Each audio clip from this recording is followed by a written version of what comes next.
I feel like in our 30s, as we head into 40, like mid 30s and on, if you're attuned enough to your body, you're going to feel the shifts. But a lot of what culture tells us is, well, that's normal.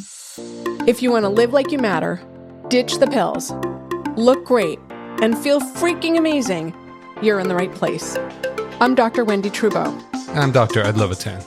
Welcome to the 5 Journeys podcast, where we empower you to live a vibrant and healthy life by optimizing your structural, chemical, emotional, social, and spiritual lives. Hang on to your hats.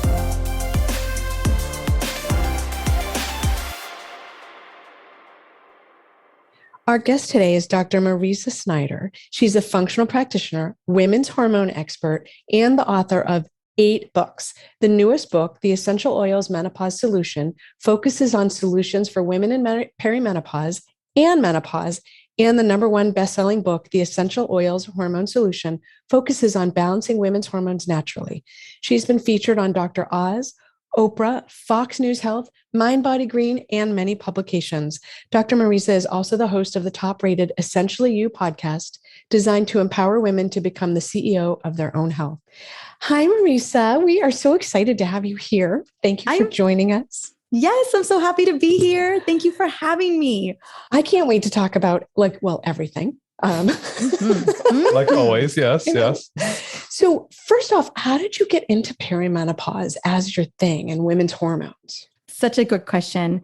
Honestly, in practice, the majority of my patient base was in perimenopause, and they had a slew of different symptoms that doctors weren't putting together the pieces of the puzzle. Like they were getting treated for migraines over here. They were getting treated for heavy bleeding over here. They were getting treated for digestive issues and bloating over here. And, it was just all over the place. Yeah. Mood swings, a little Xanax over here, no one was kind of putting together the puzzle pieces. And so I just felt that so many women where it's just the hot mess of it all, where it really felt that we got the Mack truck moment was happening so often in that perimenopausal phase, and that we weren't given any information about this. Like everyone kept telling us it was going to be menopause. And no, it was the transition into menopause that was the big issue. Okay. And for me, what I've experienced in a lot of my patients, but also in my own experience, is that perimenopause is happening earlier and earlier and earlier, depending on how you operated in your 20s and your early 30s. And so 35 for me, I remember, because it was right after I got married, and I had been in the gym twice a day, getting ready to get into that size 0 wedding dress. And it was on the other side of that I had severe chronic fatigue. And I remember getting to this teeny size and then just blowing up. Like I put on 15 pounds like nobody's business. And it was right when I had turned 35, 36. And it all kind of went downhill for me for about 3 to 4 years until I could kind of rein it in myself, in denial that it was early stages of perimenopause and things were shifting and changing. But when I looked at labs, I had menopausal progesterone levels.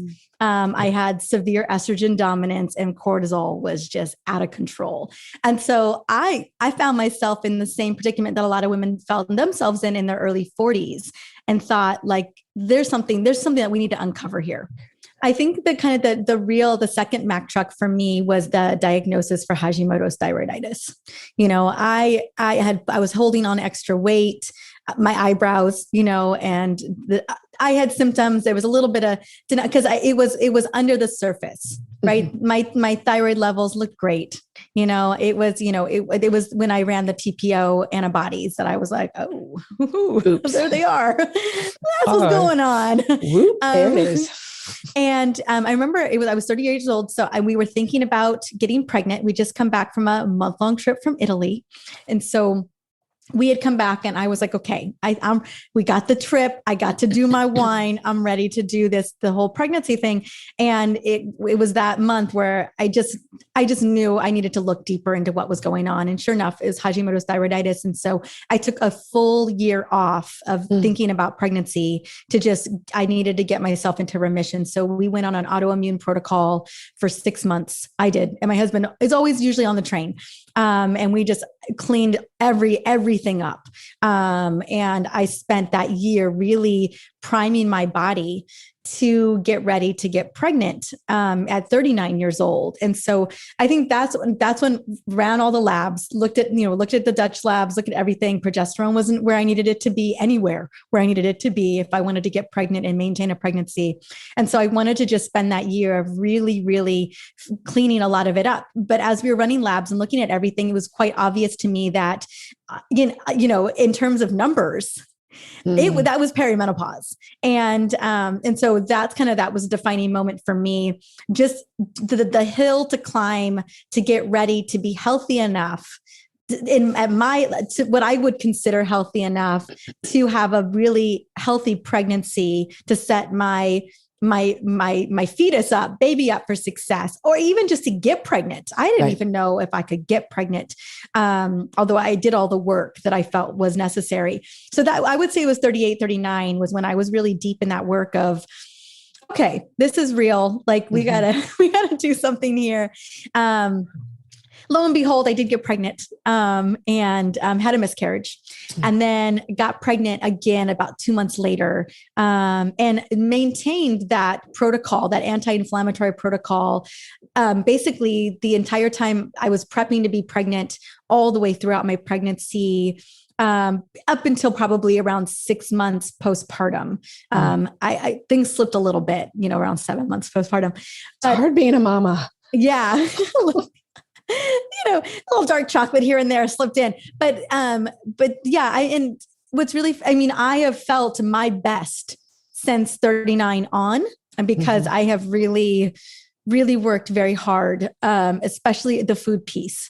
I can't promise that the sleep piece has been pretty at all, or just the constantness of being a brand new mama.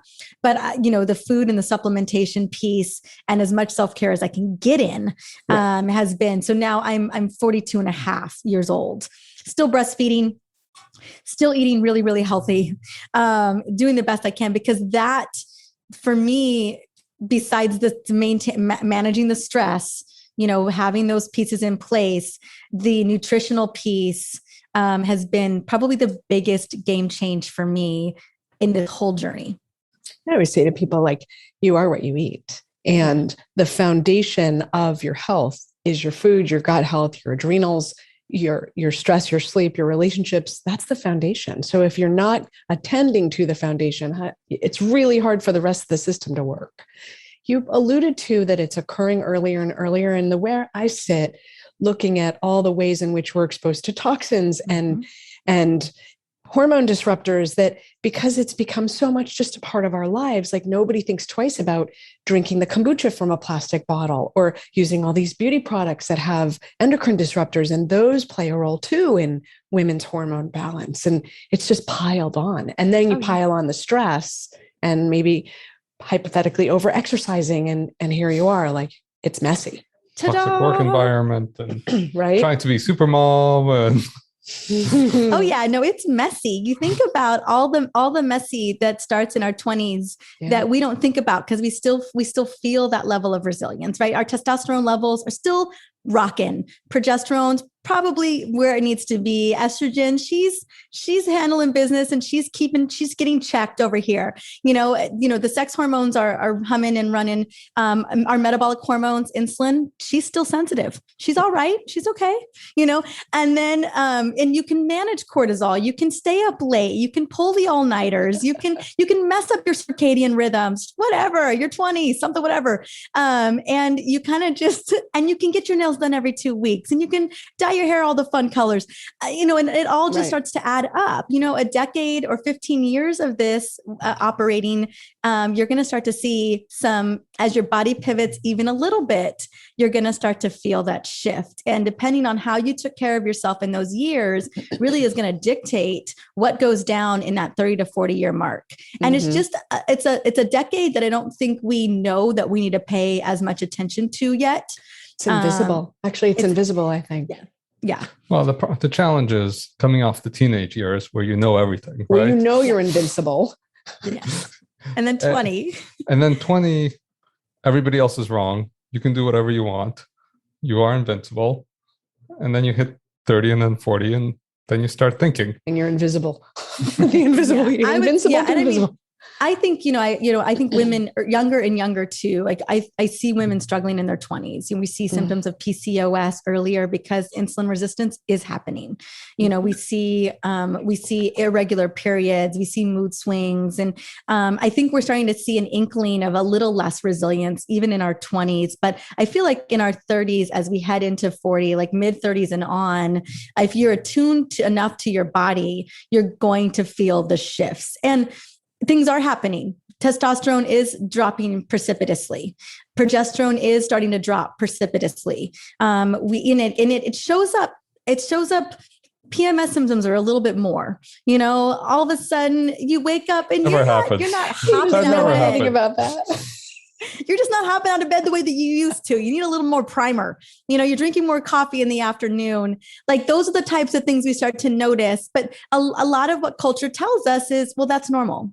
Oh no, that's normal. That's how women operate. That's how we do life. And so you think about just stress alone. If we were just to take away the toxins, take away all the plastic bottles, the single use, all that, and just the stress and the pressure that boys and girls are experiencing, that alone. I mean, you think about cortisol as the ultimate survival hormone. I call it a universal hormone because it can stop the presses. It can force your body into survival mode so fast. And if you constantly are triggered up by that, you're just in this rat race of this stress response system cranking and cranking and cranking. Yep. At some point, your cells are going to fly up the stranger danger sign, are going to downregulate mitochondria, and you're not going to have enough energy.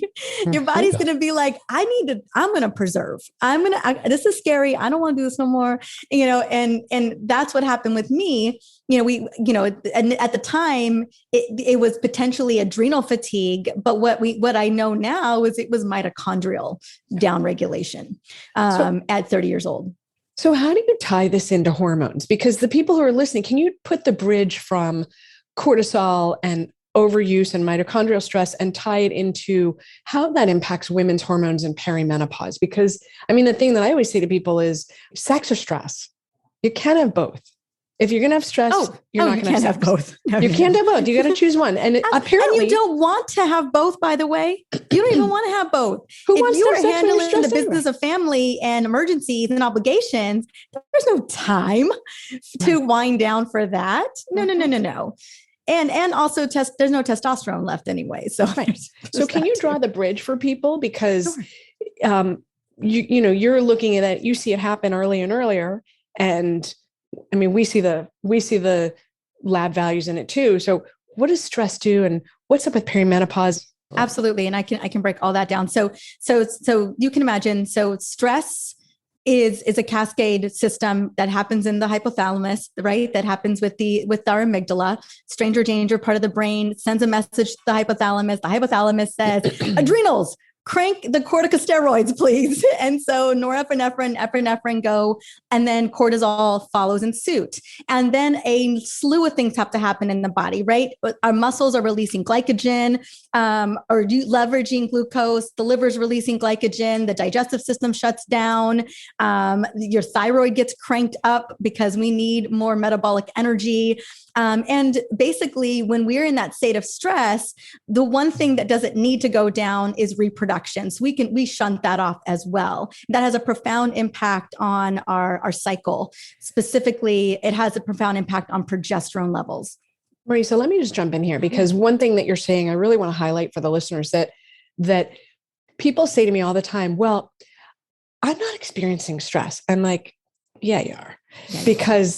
Because our bodies haven't kept up with the technology. So even though we're like, oh, it's just social media, or it's just my boss, or it's just traffic, our bodies think, oh, a lion's going to eat us, or a boulder is about to fall on us and we're not going to have food. So even though it's not life or death, the body thinks it's life or death. And that's why it's going down this whole thing. And by the way, long-term, unopposed cortisol is going to make you insulin resistant. and have Oh, PCOS. yes. So Oh, there it yes. all ties in. Just tie a bow on that one. Yeah. And I tell women all the time, the body doesn't know the difference between you being late to a meeting or you having a fight with your partner or you running out the door to do 5 different things on your checklist. It doesn't know the difference. And initially, what it will feel like is it'll feel like a boost. It'll feel like your slight edge. People, we kick into this extra gear. We think that this extra gear is like some, sexy energy reserve that we just buy, and it's not.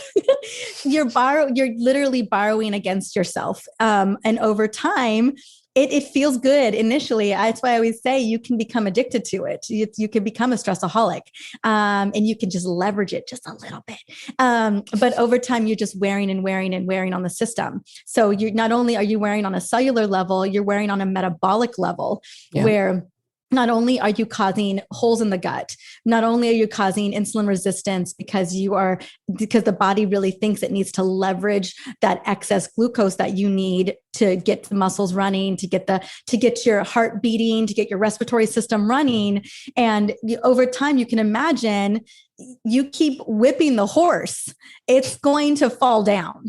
And that's ultimately what's going down for so many of us. And your menstrual cycle gets put to the wayside. We cannot run that a very energy driven part of our system.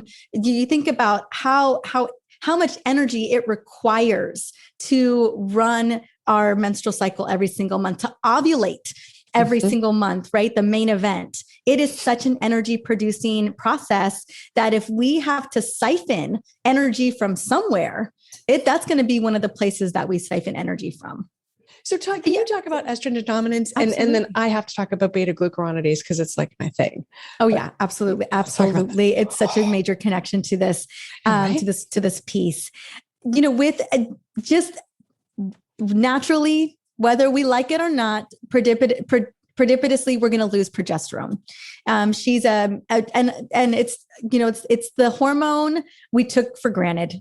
She's the hormone we took for granted. We didn't know how important she was for chilling out, for relaxation, for just really supporting us in our stress response system. But depending on every single woman, she just starts to drop.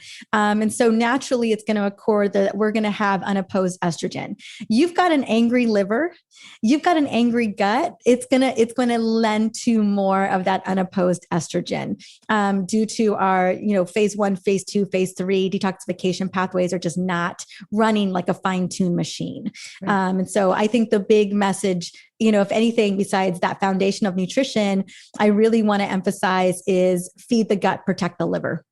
Feed the gut, protect the liver, especially as we move into, our whole life, ideally. Right. When you are pregnant, ideally, but definitely as we head into our 30s and our 40s, because that unopposed estrogen is going to lend to a lot of issues, and it's just going to happen naturally. But for some women, it's more exacerbated. And the recommendation that you're going to get from your GP is going to be the pill. We see so many women going back on the pill to lessen the periods, to control estrogen, and when we think about it, 89% of us will have fibroids well before we get to menopause, because fibroids are being driven by this excess estrogen. Yep. Symptoms of excess estrogen as early as our mid 30s, sometimes for some women earlier: migraines, lumpy, fibrous breasts, bloating, more severe PMS symptoms, definitely bloating around the midsection, hips and thighs are going to be, that's where the distribution is going to happen at first. As we get older, more that belly fat is going to happen as well. And then we're also going to see cravings. We're going to experience migraines, if I didn't say it already. Those are kind of the symptoms that we start to see: heavy bleeding. That's, again, a lot of that looks like perimenopause as we move into our 40s. And that's, a number of reasons. Either estrogen is not getting cleared, estrogen to progesterone ratio is unequal, or depending on the different types of estrogen, whether it's estrone or estradiol, there's an imbalance of those as well as we move into perimenopause, into menopause. And the menopause, clearly the roller coaster heading into menopause. Menopause is that defining moment. And the roller coaster is, mind you, progesterone and testosterone are way down here already. You look at labs so often, you're going to see that. It's the estrogen roller coaster that is a lot of that perimenopausal kind of hot mess moment of, hot flashes, night sweats, inconsistent periods, heavy bleeding, no bleeding, sleep issues, mood swings, brain fog, all that's happening because as estrogen tanks, we become more insulin resistant. Estrogen rises, we see the estrogen dominance. You just can't seem to win in this moment unless we're pivoting along with as our body's pivoting too. You get to menopause, all the sex hormones have dropped except for relatively very, very low, what we call menopausal levels.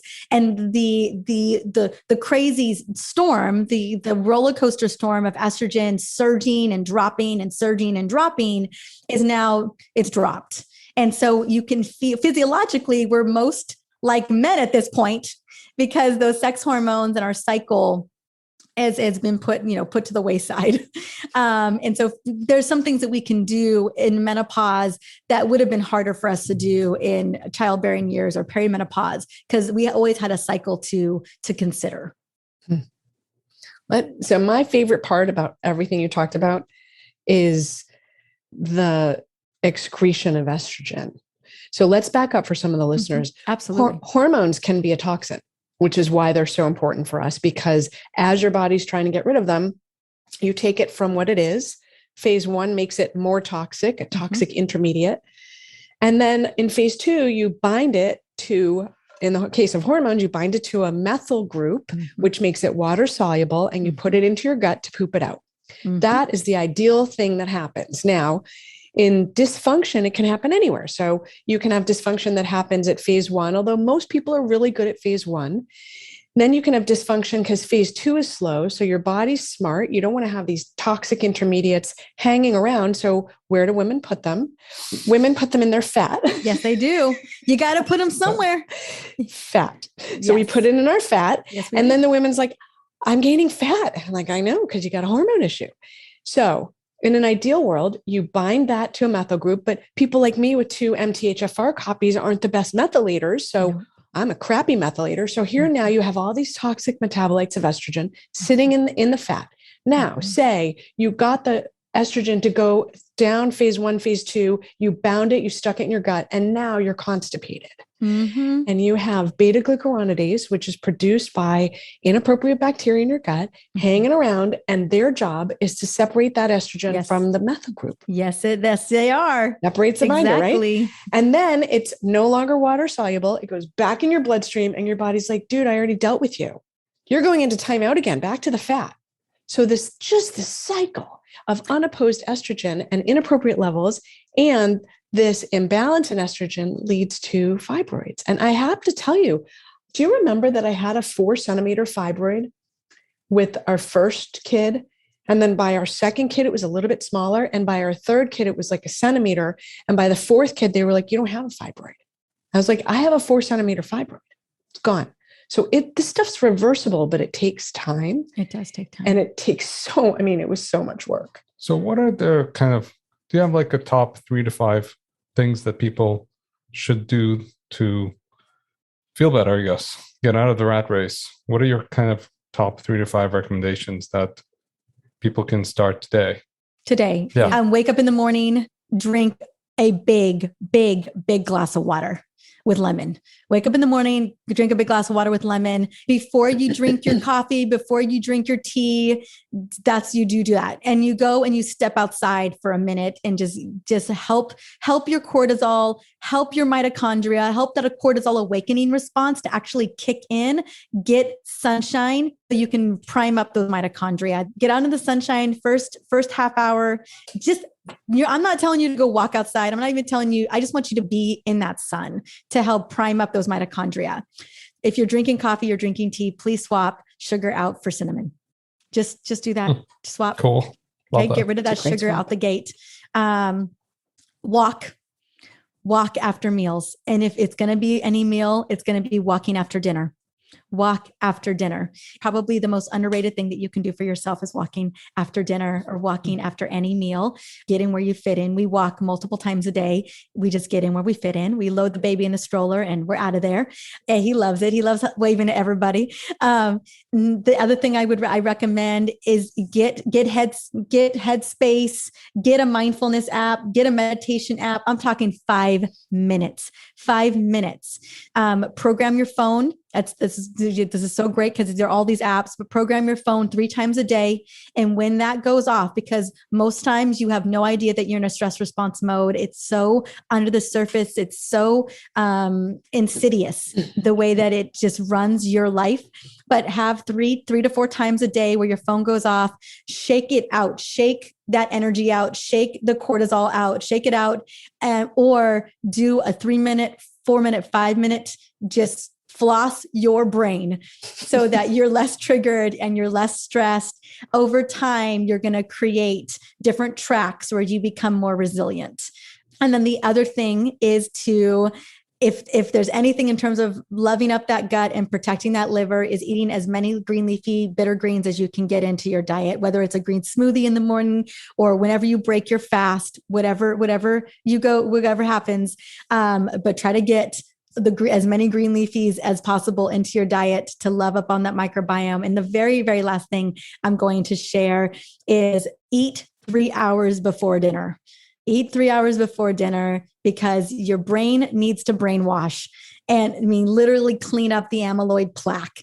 And if you have eaten late night snacks or you're eating close to before bedtime, you just don't have, your brain can't do it. The glial cells cannot go in and clean up shop. And over time that we know that leads to Alzheimer's. So eat 3 hours before bedtime. Before bedtime. Yes. I think those are simple, easy, couple. It doesn't take a lot to shift your lifestyle, doesn't take a lot to shift the habits, right. But I have found those to be needle movers. These are low hanging fruits too. Yes. Everyone can drink water, right? You don't need any extra money. You don't need any extra technology. You just drink water. Mm-hmm. So I know people are going to listen to this and be like, I love her. How do I reach her? And I think you have a gift for the listeners too. Can you share about how people can reach you and also what you have for the bonus guide for the listeners? Yes. And I don't know, I have so many sexy bonus guides. So I could just say what it is and make one, sure. And I can get you guys the link, no problem. So I have a podcast as well, Essentially You. It focuses on women's hormone health, website or Instagram, Dr. Mariza. And then the bonus guide, because we've been talking about this all day today, is my hormone recipe guide that has got recipes that help to manage insulin, that love up on the gut and protect the liver specifically, and to give you that extra energy as well. And so, and they're also anti-inflammatory. So, but yummy, super yummy. I know none of that sounds sexy, but I promise it's really, really yummy. So this guide, you'll get a great sense of what it looks like breakfast, lunch, and dinner to really love up in your body in a beautiful and delicious way. Nice. Will you tell us the link? It's going to be drmariza.com/hormone recipes. Nice. We'll put that in the show notes too. Thanks for joining us for another episode of the 5 Journeys podcast, Live Like You Matter. Our guest today was Mariza Snyder, and we were so psyched to have you on. Thanks for being here. Thank you for having me. Thank you. Don't go it alone. It's not a social journey until others join. Share this with your friends.